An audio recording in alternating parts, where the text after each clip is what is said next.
Every culture has its proverbs, pithy sayings that give wisdom about how to live well. The readings from both Sirach and today's Gospel pass on proverbial wisdom about the virtue of humility. This is earthy wisdom. The word humility comes from the Latin word humilis, which means literally on the ground, deriving from humus, which means earth.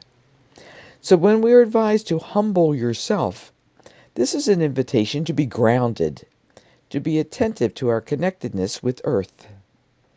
This entails consciousness of our interconnectedness with all persons and all earth's creatures and with God.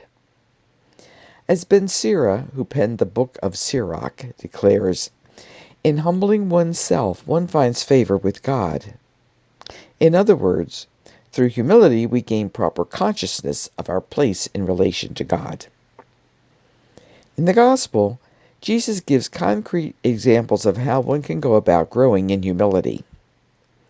He is at a dinner hosted by a leading Pharisee, and the invited guests are watching him very closely. As the story progresses, there is growing hostility between Jesus and the Pharisees. Yet this is the third time he's reported to be dining with them.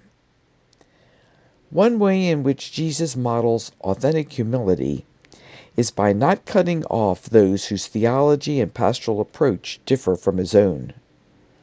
In Jesus' day, likes ate with likes. Eating together was a way of signifying shared values. By dining with those who opposed him, he signals that their shared common humanity forged a connection that superseded their differences. Jesus first addresses the invited guests about choosing places at the table. The setting presumes that these people have a certain measure of power and prestige.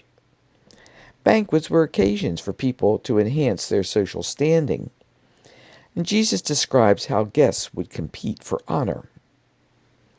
The way to gain the most honor, he said, is actually to take the lowest place.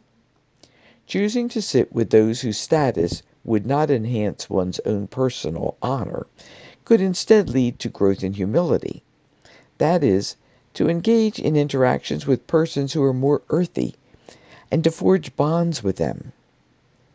If such a person is then invited by the host to a higher position, he or she be able to represent the perspective of those at the other end of the table in the discussion and decisions that take place at the head of the table. Jesus then turns his attention to the host of the dinner and talks about how to formulate a guest list. From this angle, he again prods his hearers to break out of the strictures of likes eating with likes. The conversations at tables of like-minded serve only to reinforce their own views, and the circle tightens as they reciprocate invitations to one another.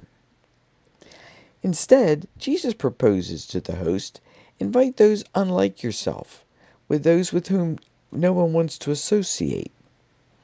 From a stance of humility, such a host recognizes the bondedness shared through common humanity that is stronger than the differences in abilities or social positions.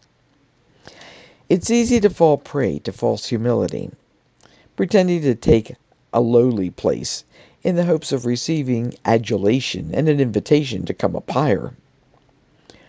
Or false humility can be shown in persons whose self-esteem has never been greatly developed. True humility is grounded in earthy wisdom, a knowledge that all persons, no matter their circumstances, and all the created world share in an unbreakable interconnection of life given by God. We are all equally loved and esteemed by the Holy One, who desires the flourishing of all.